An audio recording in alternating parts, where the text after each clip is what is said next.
Awesome, Steve. Well, thanks so much for doing this, man. Welcome to the show. No problem. Thank you for having me. I thought we'd just kind of get started with maybe a little bit of who you are and your background and all that. Certainly. My name's Steve Poikonen. I'm a national organizer for Action for Assange, and I also host an online show called Slow News Day that is basically an interview show where I talk to independent journalists or yeah, experts in their fields, and we cover mainly national security state issues and the coming dystopia that we're all living in. It's a lighthearted show, um, and yeah, we're back here. Action for Assange is back here in Washington D.C. because we are the boots on the ground U.S. presence to protest the ongoing torture and persecution of Julian Assange, and his final round of rendition hearings began yesterday in London at the Old Bailey. So we're out here in the nation's capital, raising as much hell as we possibly can, and trying to bring out some more awareness about what exactly is at stake here, which is nothing short than the future of investigative journalism. Hmm. So I just did my first kind of research show on propaganda, mainstream propaganda, called "The Revolution Will Not Be Televised," and it was all kind of covering how the corporate-controlled media will never show you any revolution that's a real revolution that anybody wants to be a part of. And I can't think of a more villainized figure in modern history, I guess, than Julian Assange, just in terms of somebody who's done something that is, purported to be a good thing, and then the way that the media portrays it is always, I think about talking about him smearing feces in the embassy and all these different things just to try and smear him. No pun intended, but. Just to kind of take a few steps back, I thought I'd ask you what first clued you into that the fact that the mainstream narrative is probably bullshit. Uh, well, I'm 42, and in the early 90s, I had like multiple worlds kind of converging at once when I was younger, and incorporated in that are everything from like being a part of Grateful Dead tour to being part of a punk rock scene to clean LSD and Coast to Coast AM with Art Bell, and like all kinds of things just kind of converging at once in my formative years that made me mistrust the mainstream narrative. Reading Manufacturing Consent in like 1992, Chomsky, yeah. uh, that yeah that definitely framed it for me, and I tried to write for a couple of mainstream outlets over the course of the years. That never really worked out because I wasn't producing the kind of content that was in line with an establishment magazine or an establishment publication. Uh, so yeah, I mean, a combination of research and personal experience definitely brought me to a place where I would mistrust the mainstream narrative. So then, what drew you to the Julian Assange movement? How did you start to get involved? Well, I believe that I am one of many people who was forever changed by the Collateral murder video. I had already had a pretty strong view on U.S. imperialism and what we were doing in Iraq and Afghanistan, but to watch that video, to watch U.S. Army soldiers cackling like they're on a video game while they are massacring unarmed Iraqi civilians, some journalists, and shooting at children.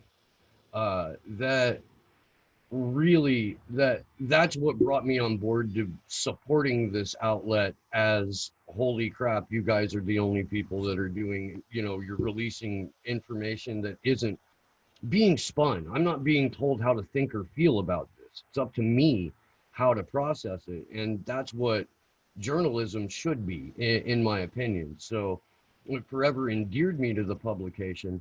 But last year, after Julian Assange was sold to the UK government for a $4.2 billion IMF loan uh, that went to President Lenin Moreno in Ecuador, um, I think that really galvanized everyone who was on the periphery of going from support to activism.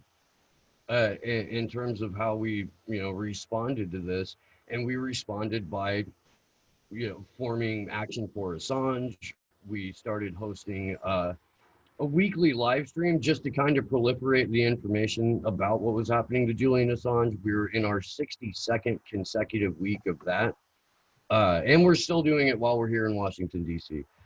So really, watching the lights get completely shut out in terms of rule of law or international law or anything resembling a free society, that was definitely a catalyst to move into the action sphere of it. Can you walk me through the genesis, like the history of WikiLeaks, and then kind of how Julian Assange has been treated up to this point, just for anybody who may not be familiar with the story? Sure. So in 2006, Julian Assange started WikiLeaks because he wanted to shorten the distance between a whistleblower coming forward with information and the public's ability to access that information. Previously, you were waiting on large, slow moving at times media outlets that were uh, either partially or fully in the pocket of the national security state before leaked material would be released. And WikiLeaks offered I guess, a shortcut. It would be the best way to describe that, where the whistleblower comes directly to them. They take however long is necessary to vet the information, and then they publish it. So it greatly reduces the gap between the initial disclosure of the information and the public's ability to access the information. Um, in 2010, of course, I was just talking about collateral murder, but also the Iraq and Afghan war logs were released. Cablegate started to be released, and that was 400,000 diplomatic cables that showed the way that the U.S. manipulates their relationships with other countries around the world and how they operate in the global sphere. Um, and that sparked a secret grand jury to be formed by the Obama administration, and I believe it was Eric Holder at the time was the attorney general. Um, but they impaneled a grand jury in secret. Of course, in 2013, Chelsea Manning was court-martialed after being tortured multiple times and put in solitary confinement multiple times. Juan Mendez, the UN Special Rapporteur on Torture at the time, declared that she was a torture victim. Uh,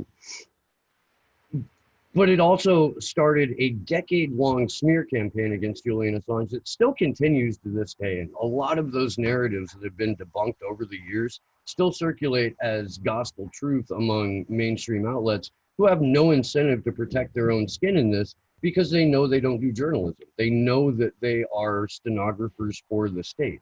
So they don't feel like they may lose anything if Julian Assange is prosecuted. And we are talking about, and this is it, what I would invite people to do who are unfamiliar with the story, is the current UN Special Rapporteur on Torture, is a guy named Nils Melzer. He's a Swiss citizen. He had gave an interview to I believe it's a Swiss outlet called Republic with a K, Republik. And he talks about his progression of looking into what has happened to Julian Assange. This is a man who visits torture victims and determines whether or not they have been victims of torture. So he started looking at the case against Julian Assange, going back to 2010, going back to false and falsified allegations of sexual assault in Sweden, all the way through multiple intelligence agencies trying to, I guess, the quote in the Stratfor emails is, keep him moving from country to country. Don't let him ever rest. Keep him tied up in court for the rest of his life. Anything we can to make sure this man does not publish anymore. This is a coordinated effort with public and private intelligence agencies to vilify, demonize, and stop the publication of classified material, because it shines a light on what governments do in our name and with our money. It's so hard to give a too long don't read version of what happened to WikiLeaks. because again, it is a coordinated campaign with multiple governments and multiple intelligent agencies within those governments that operate both in the public and private sphere, all to make sure that their narrative proliferates and the truth stays buried. Um, I hope I'm answering this right. Like, it's again, it's Yeah. just there's a lot, man. There's a lot, Brandon. It's a heavy subject. Yeah, it really does seem all encompassing. Like I was listening to one of your other interviews last night, and you were talking about that $4.2 billion loan to Ecuador from the IMF, and it seems like one more example that you can add to the list of a miles long list of the IMF and the World Bank kind of flexing their economic muscle just to shape the world as they see fit. I mean, they've been spreading democracy, as they call it, across South America for over 100 years, much to their detriment of the of the South American people, and of course they can carry out all kinds of those same operations all over the world. And it isn't just the IMF for these things. It's these private corporations like Google and Facebook and YouTube that are censoring, YouTube censoring anything that goes against the WHO guidelines and just those things, right? It seems like they're only there to further certain agendas, and that the the agendas that are being furthered are generally not in the interest of anybody. And the thing about private companies, as I'm sure you know, is they're free from FOIA requests, right? So they're like an arm of the state that you can't get real information on now. They really are. The way that state agencies subcontract and contract out their intelligence work now, and over the last decade, really, well, ultimately since 9/11, in a post 9/11 society, the merger and outsourcing of intelligence work, as exactly as you said, has allowed these agencies to skirt FOIA. It's allowed them the illusion of separation, so that you can point to, like, let's not forget that Ed Snowden was a Booz Allen Hamilton employee, Right. not an employee. He's always called NSA whistleblower. Ed Snowden didn't work for the NSA. He worked for Booz Allen Hamilton. It's a military contractor. So the NSA was subcontracting this work to a couple of different companies, and that's how Ed got a hold of it, because he was in a relay station. So what we're seeing, I guess, is like the tentacles of the state merging with titans of private industry and becoming this sort of homunculus of monstrosity after monstrosity. Hmm. I just actually wanted to touch on Ed Snowden a little bit, just because, I mean, I don't know, just I think the way the media portrays him and the way that the governments treat him, he's essentially hailed as a hero for leaking information that was already out there in the public zeitgeist. If you followed Willem Binney at all with his different, you know, uh, NSA whistleblowing, and they still treat Snowden like he's some great patriot. But then if you juxtapose that with the way they treat Assange, I think you can see how they treat somebody that they really feel legitimately threatened by, versus what I think a lot of people would call the limited hangout of Snowden. And that's an interesting. I mean, it's an interesting thing to theorize and debate about. But when it's all said and done, like, Snowden went deep in the paint for Julian Assange on Twitter yesterday, like just Yeah, I all saw that. day Yeah. long, just and that's a show of camaraderie that we haven't necessarily seen from anyone involved with the Freedom of the Press Foundation in about 4.5 or 5 years. Hmm. So I do, like, I want to say good on Ed Snowden for that. In terms of the way that it's packaged and delivered to the public, I think a lot of it has to do with there wasn't a 10-year-long smear campaign against Ed Snowden. There were a lot of people in government offices that would call him a traitor or this and that label gets applied to Julian Assange. But let's remember that Julian Assange is an Australian citizen. Mm-hmm. He's not a U.S. citizen. And I think that I guess the way that we're Americans look at everything from a nationalistic perspective. Like, we try to couch everything in terms of how America views this because we're idiots or we're heavily propagandized. Um, I think because Snowden is our boy and Julian Assange is a foreigner, as it were. Like, I think Interesting. Yeah. that has something to do with it, because Americans aren't going to necessarily feel responsible for the life, livelihood, or freedom of Julian Assange because he's not one of our own. Hmm. And that's probably a cynical take, but I do think that there's some veracity to it. Yeah, yeah, there's probably some truth to that. There's certainly a strong nationalistic viewpoint to everybody from the States, and it seems like everything seems to get spun into a binary, right? It's us versus them a lot of the time. So What's that makes insane to sense. me is that people walk around and declare to anyone that will listen that there are 72 genders, but in everything else they think in terms of binary. It can only be red team, blue team. It can only Yeah. be, good guy, bad guy, and there's no gray area. There's nothing in between. But in terms of like a social justice aspect, you can have unlimited thinking. So Yeah. if you have the capacity for unlimited thinking, you should be able to transfer that capacity into other areas of thinking. Yeah, I feel like everybody's pretty exhausted by thinking about 72 genders and what they can and can't say all the time. They're too busy looking at the kind of small details to ever really look at the big picture of what's happening here. Well, that's intentional too, and this kind of goes back to manufacturing consent. But manufacturing consent was written 31 years ago, and pre-internet, and we've moved into a space where by the time the ink was drying on the Patriot Act, if not before, consent had been manufactured. Yeah. So what the role of the media has become in the last 2 decades is to manufacture confusion. And you have narratives that seem that they contradict each other that reinforce the same propaganda. Like for example, uh, uh, interventionism and preemptive war, the Bush Doctrine. That is something that both Democrats and Republicans here in the States will agree on. It's just the argument becomes about which country is okay to bomb. Right. So if you're a Democrat, it's okay to bomb Syria. If you're a Republican, it's okay to bomb Iran.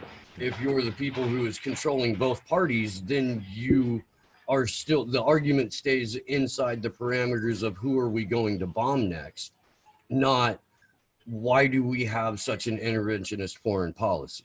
That's what you can't talk about, and that's what gets lost in the confusion. And it's the same thing with social justice issues or like issue-based voting in terms of abortion or religion or education or any of those like peripheral issues.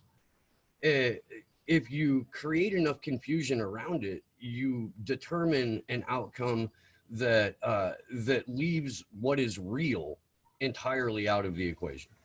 Yeah, that's right. I think that's spot on. I think they manufacture both sides of the argument. It's almost like a false binary that gets created, and then you can be anti-Syria, or you're right, or anti whatever other war they're in, but you can't be anti-war. Mhm. That's not okay. And I think that's highlighted by there's the website Alt Censored where they'll put up all the stuff that gets kicked off of YouTube, right? And I mean they have a video on there of John Lennon and Yoko Ono talking about why we shouldn't go to war. And it's like I don't Yeah, understand. I don't yeah. understand why how that makes the YouTube filters, but you can have all these Black Lives Matter, violent riots and all that kind of stuff up there, no problem. I just And let's wanted to. Oh, real sorry, go quick. I for it. do want to kind of bring it full circle here because Julian Assange is facing 17 charges under the U.S. Espionage Act, and the U.S. Espionage Act has historically been used as a political cudgel to limit the speech of dissent. Hmm. Uh, uh, Eugene Debs was locked up for 10 years for violating the Espionage Act in 1918. It was written in 1917. In 1918, Debs gave a speech where he advocated people not signing up to join the military, and that's what landed him in prison. Wow. He was also charged under the Sedition Act and was supposed to spend 30 years in prison, but the Sedition Act got repealed. The Espionage Act stood, and it's been used to maintain these parameters of allowable conversation. Hmm. And I mean, it seems like every time they pass these kinds of legislation, like I always think of that the Smith-Month Modernization Act, right, where they're allowed to propagandize their own public, and then I think you were saying the NDAA of 2020 was essentially allowing or making for people, pardon me, making digital privacy to be basically illegal and Well, making anybody that's kind of trying to commit any kind of journalism to be considered a criminal, right? so in the category of who are terrorists, like where in the U.S., ISIS, Al Qaeda, Hezbollah, all of these CIA cutouts that we have labeled terrorist organizations, they have now added hacktivists, leaktivists, which is a brand new word that they totally made up last year. As someone who is a proponent of, I guess, leaked information, or someone who leaks information, that's a leaktivist. Apparently, I don't fucking know. I don't know if I can swear on your Yeah, show. you're good. You're good. Um, and public disclosure outlets. Public disclosure outlets are counted as terrorists under the 2020 NDAA. So that is WikiLeaks, but it's also my channel, Slow News Day.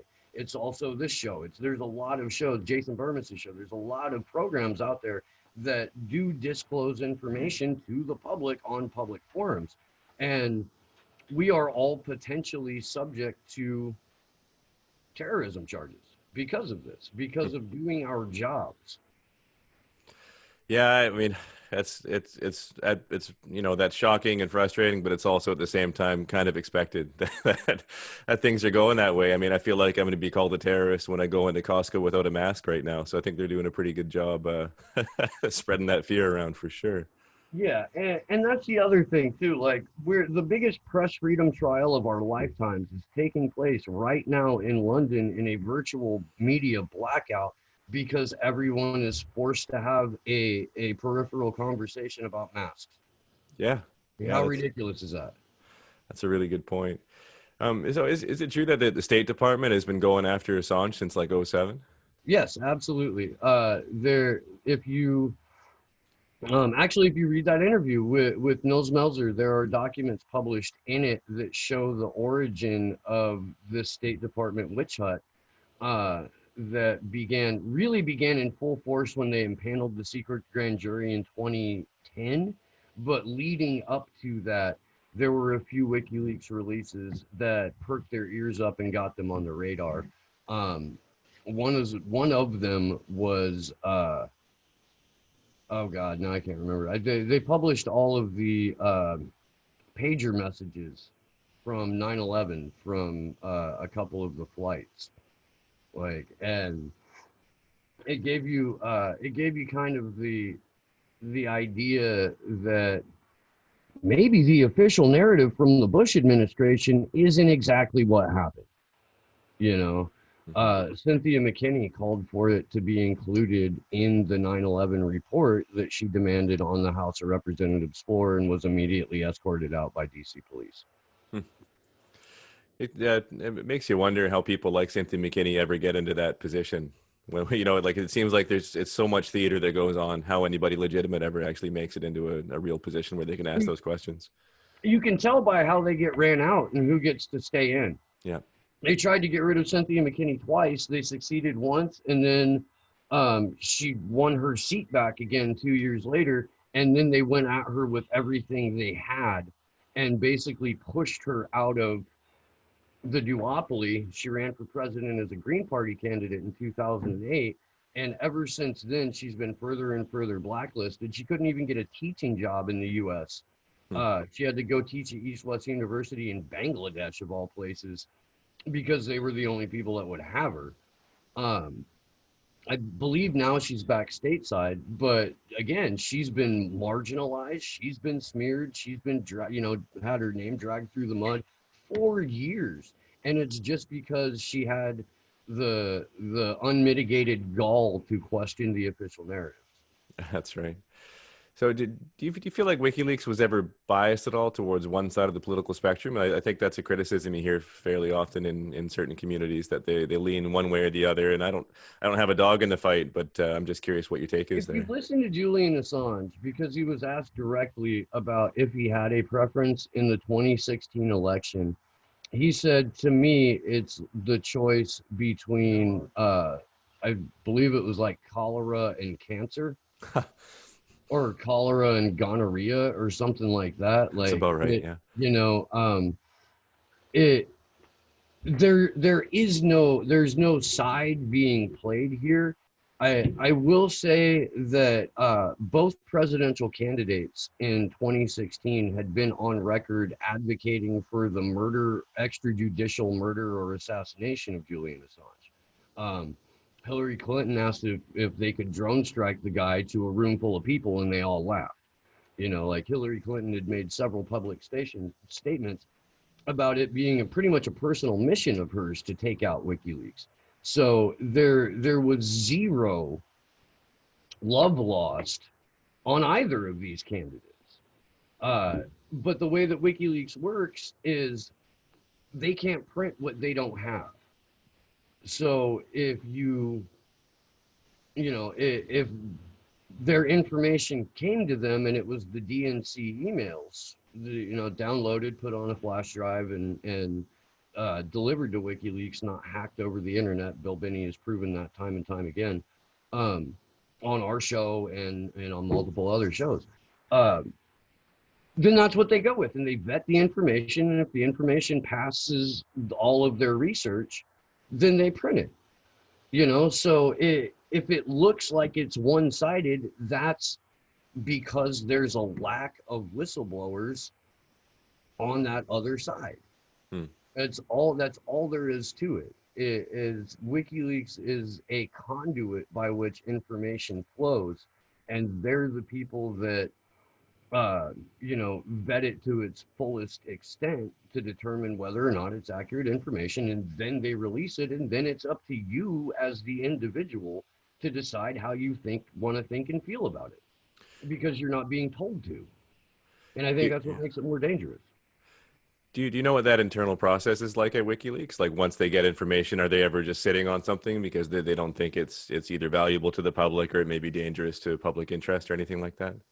So if you read the book Cypherpunks that Julian put out in 2012, which is basically conversations he had with Jacob Applebaum and Jeremy Zimmerman on his show, The World Today, The World Tomorrow.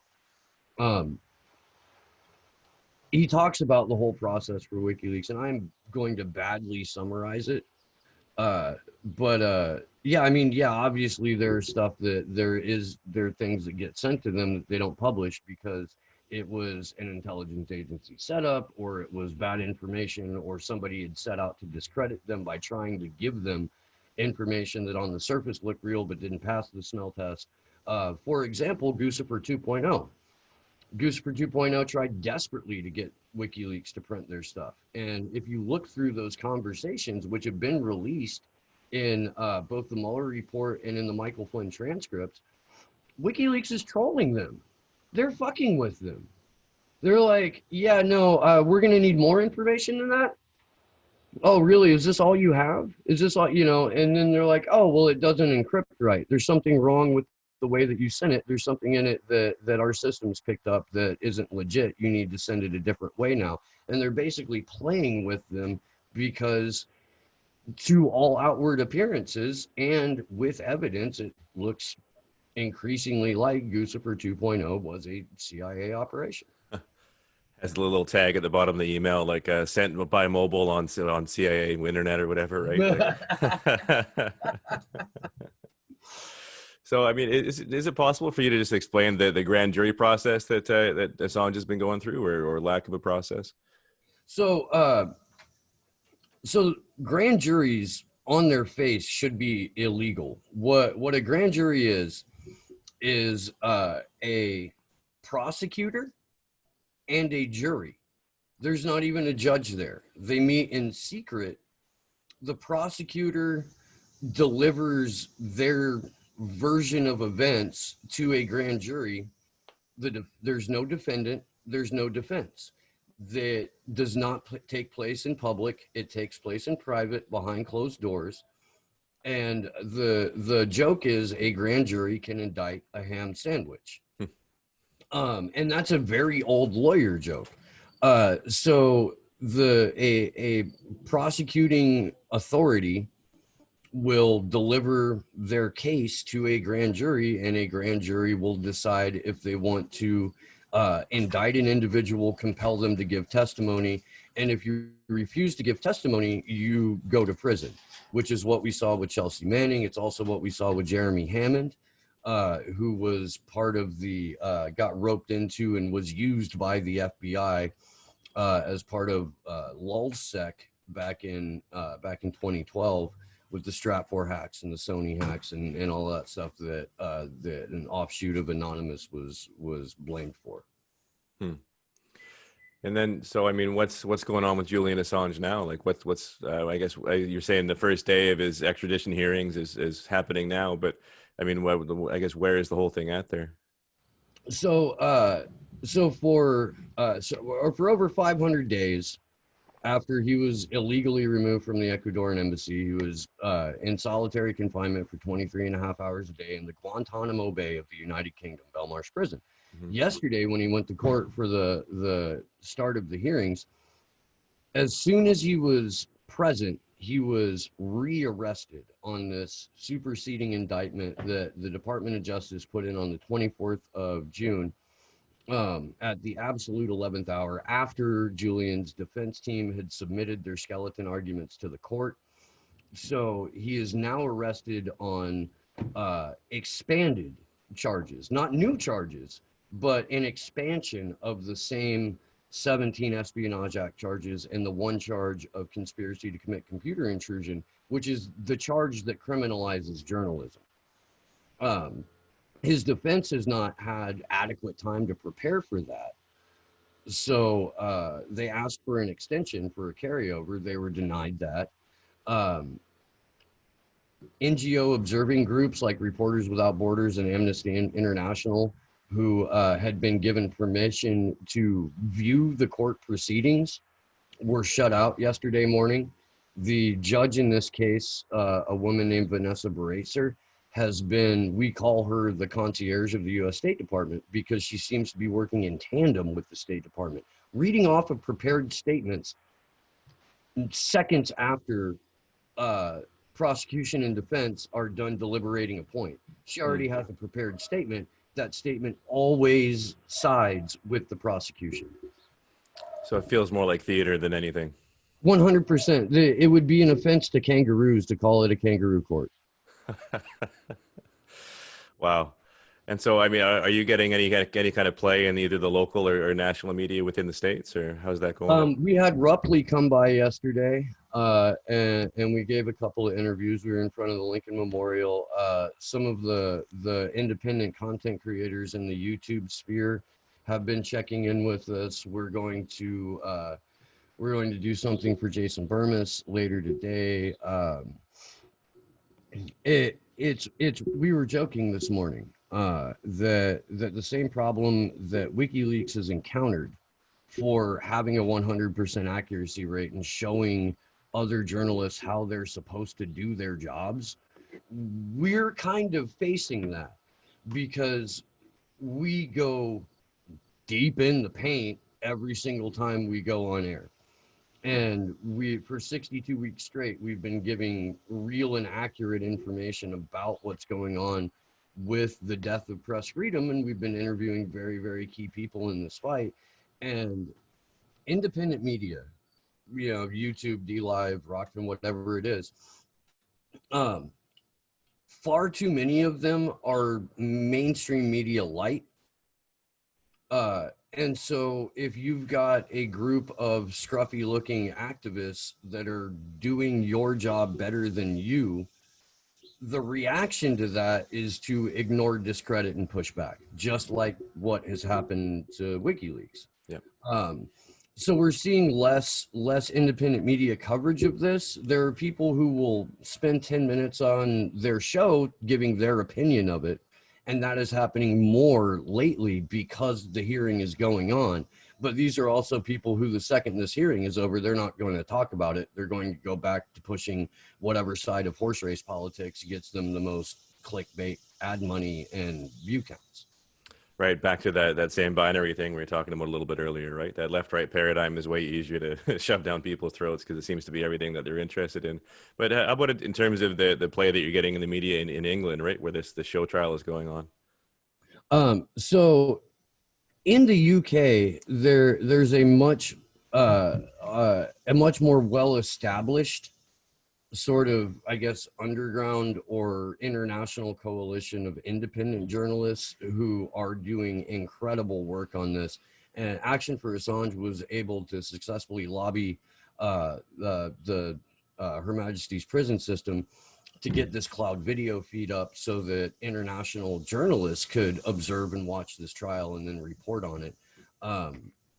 And that has been incredibly helpful because we've got, people from all over the planet who are now watching these court proceedings in real time, and they're live tweeting about it. They're able to come and come on our show and, update us and give reports on it, do it through their own outlets.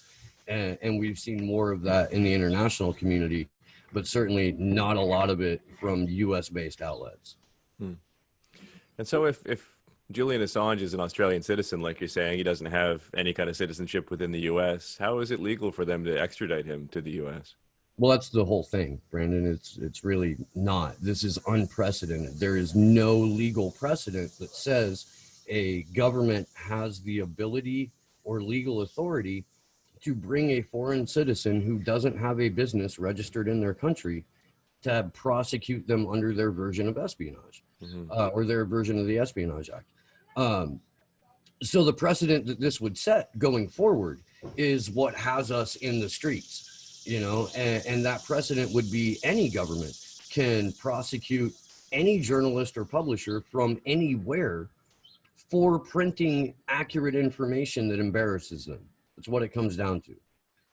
And that's why we went into action. That's why we were Action for Assange. We crowdfunded to get out here to do these demonstrations, because it really is the conspiracy to commit computer intrusion charge, the one that's expanded now, that criminalizes investigative journalism. It criminalizes source protection. It criminalizes a publisher's ability to communicate with a source. And that has an impact everywhere. So it really doesn't matter that it's Julian Assange. It doesn't matter what anyone thinks about Julian Assange, because it is so much bigger than Julian Assange. He's being used as the head that the state can hold up on the barricades as an example of what happens to someone if you dare speak the truth about what a government does in your name. Right, they're trying to set a precedent, right? They're trying to be able to lay the groundwork to be able to carry this out further, and they're doing it with a guy that's not even a U.S. citizen. It kind of reminds me of almost like an above ground way of above ground version of the way that they treat the people that went to Guantanamo, right? They're basically kidnapping people from other countries and sticking them in a U.S. prison offshore that they can do whatever they want with to get whatever kind of testimony or confession they're looking for. Now it sounds like they're doing almost the same thing with Assange, except it's a little more above board, but they've got people acting like lawyers and judges instead of, CIA or whatever kind of military operation taking those other people. Yeah, no, that's absolutely right. And that's a great way of framing it. We've seen a direct impact in the way that the West has ratcheted up their war on journalists ever since April 11th of 2019, when Julian was dragged out of the embassy. Just here in the U.S., over 800 journalists now, just since the George Floyd thing happened. Over 800 journalists have been shot at, tear gassed, maced, locked up, detained, eventually released, but in all ways harassed or abused by victims of state violence, simply for showing up to a protest and doing their job, not even asking questions, just filming, and that should have a chilling effect. So there's two ways to look at it. One, it should shock all of us and get all of us active. The other thing is it creates a chilling effect, which leads to less coverage of things like this and more self-censorship. Because if people look at what is happening to Julian Assange and they don't think, holy crap, I've got to stop this, then what they are ultimately thinking is, holy crap, I don't want this to happen to me, so I'm not going to stick my neck out. Yeah, that's a really good point. And it's what also makes me skeptical when you see these videos coming out of Australia of, cops kicking in people's doors in Victoria for, trying to incite protests, or these different reporters or independent journalists who are out there on the ground who are getting picked up. It almost seems like it's an intimidation tactic for those videos to be released and kind of propagated so greatly. 100%. You can't go on YouTube right now and say the name of a CIA agent who was working in the White House, who was heralded as the Ukraine whistleblower. You can't say that guy's name. Right. Or you lose at least you lose that video, if not get fully demonetized on YouTube. You can't read a report from the WHO or the CDC that contradicts what the mainstream narrative about that reporting is. But you can show state violence, or you can show rioters or looters or whatever. You can show that, and you can show the response to that, which is always heavy-handed violence. So it's meant to generate a reaction. It's part of cultural conditioning, and the lesson that they want everyone to learn is don't question authority. Don't question the state. Here is what will happen to you if you do that. And so just talking about those big media companies and that, I mean, like, how do you think they got to that place where they're just a wing of the government, essentially, or an arm of the government? There's a book by a gentleman named Joel Whitney called Finks, Finks, Finks. And the subtitle is How the CIA Tricked the World's Best Journalists. And it starts in 1948 and kind of goes through this history of U.S. intelligence agencies opening, operating, and co-opting journalistic outlets, first overseas, and like with Radio Free Europe, and then stateside here in the United States. So you've got this like public-private partnership that nobody talks about between Intel and then the State Department and major media outlets, and these reporters access to be able to interview important people in the government is the first thing that they hold in front of them to say, we can take this away if you don't report the way that we want you to report. The next thing they can do is threaten them with loss of livelihood. We'll cut off your ability to do your job and we will blacklist you. Ultimately, the third thing they do is prosecute, go after or target and harass, torment. But it rarely gets to that point because most people who go into journalism aren't going into journalism to be Seymour Hersh, or be Julian Assange. They're going into journalism because they couldn't be an actor.